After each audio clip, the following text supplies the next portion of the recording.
Hello everyone, this is ASMRallday, and I am bringing you yet another no sleep story from Reddit. This one was requested by HylianFae. Of course, I will also credit the author as well as put a link to the story in the description box below. This was another author that requested me to read their story. I read it before recording this video, and I can tell you that this is a great story. This one is titled, My Children Never Lied. Let's get started. I always raised my kids to tell the truth. They needed structure in their lives, and I needed peace of mind in mine. You see, during the birth of the twins, the doctors couldn't save Amelia. Complications, blood loss and such. I try not to think of the actual details too much. It always causes me to feel hatred for the doctors who couldn't save her. I blamed them all for it. I never actually blamed my two beautiful girls, though. They were a blessing and the legacy of my wife.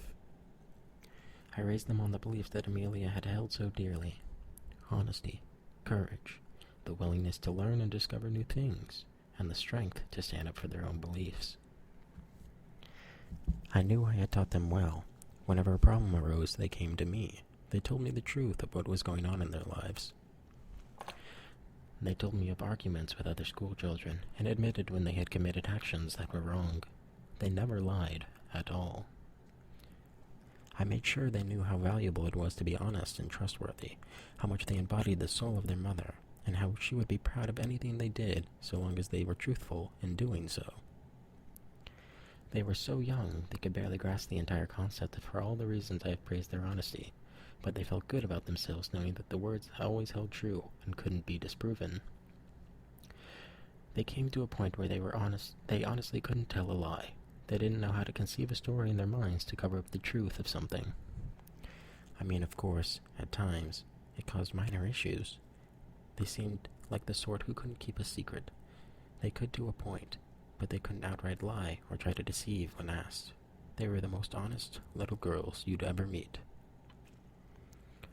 There also came times when the girls were a bit older and would be with friends who were of a troublesome sort, and they were always honest to the parents about what had happened. This led to untrusting parents who thought their own children wouldn't lie to them, and untrusting children who detested my little girls for their outright honesty.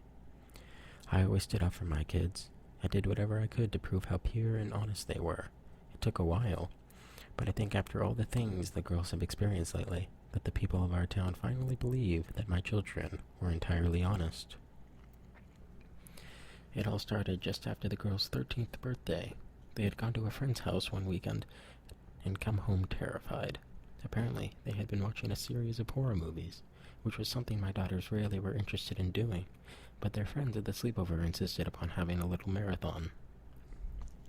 Sure, the girls had seen scary movies in the past and spent a few days paranoid about the content and that it could be true, but in the past, I had been able to ease their fears by disproving the existence of whatever it was they feared.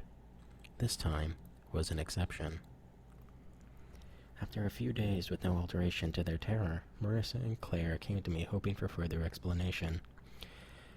Not only had they been watching the movies, but a specific one in general had piqued their interest.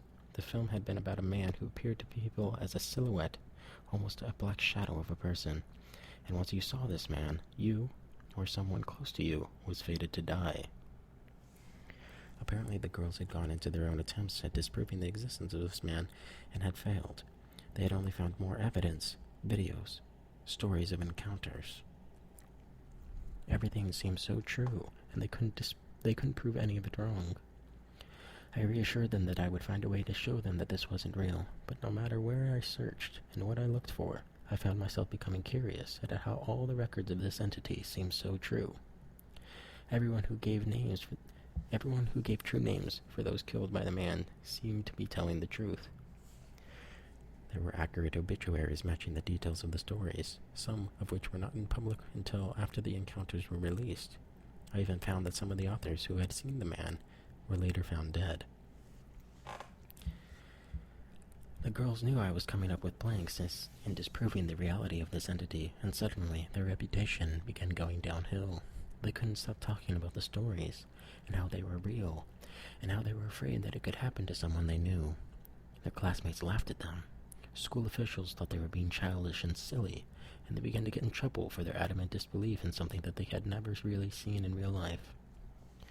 They were losing their record of being honest, and it was causing people to think that my boasting of the girls' amazing morals was false all along. I had to revamp my efforts to fix their reputation. My daughters never lied. A few weeks later, they began telling disturbing tales. They told me that they had started seeing a man in the middle of the night, standing in the shadows of their room. It got progressively worse from there. Every few days they would have another encounter. The man hovering in the shadows, watching them with eyes they couldn't see.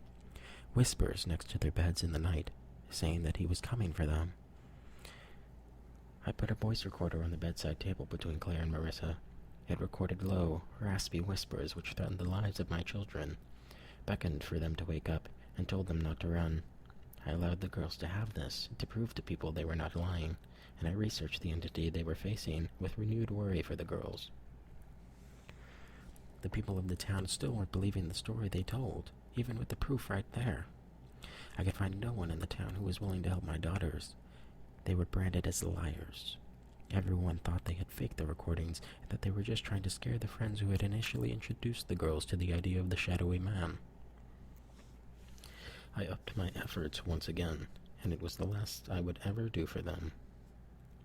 I woke up one morning after a long night of researching and stories, and what happened to the people who had faced the entity? No good endings. The house was quiet, an odd thing because it was a weekday and the girls were normally awake before me to prepare for school. I walked into their room and I saw the most horrifying sight I'd ever experienced. Blood and gore splattered their beds and walls. My two little angels were cut from ear to ear, dead. I called the police. I cursed everyone for not believing them, for not helping them. That was just this morning, but it feels 1,000 years away. My love for them knew no bounds, and I would have done anything to save them from a dishonest life. My children never lied. They saw a man in their room. They heard a voice whispering to them. Even on the night they were murdered, I'm running out of time to prove once and for all that they were honest until the moment of death. I tried so hard. I lost so much sleep trying to help them. I stood in the shadows, wearing a mask for hours at a time, waiting for them to see the figure they were convinced was real. I hid under the beds and whispered terrifying words. I broke light bulbs so they couldn't turn them on and ruin the effect of the dark silhouette. I ended them in the height of their belief, just to show everyone that they were being honest about the danger they faced. I made one error, one that is having me sent down to the police station to answer questions I was not prepared for. Telling you this before I go has helped me figure it out, though. My children never lied, and all the proof to their stories they told lay in the voice recorder I had forgotten was turned on during the last night they were alive. There was a man in their room. There was whispering under the bed. There was the sound of muffled gurgling as they tried to speak through the deep gashes laid in the flesh of their throats. And then there was the sound of their father crying and apologizing, and telling them that they would make sure that everyone knew that they had never lied. Well, I hope you guys enjoy that. That was a really good story, and once again I will credit the author if you guys want to check out some of their other works that they might have posted on Reddit. This blew my mind the first time that I read it. I was just attached to the story until the very end and taken for a turn there. I hope you guys enjoyed it. Don't forget to like, comment, and subscribe. And if you are an author or a reader and you have any suggestions, recommendations, or requests, make sure to let me know in the comments or PM me. You can also reach out to me on my other social media. Thanks for watching.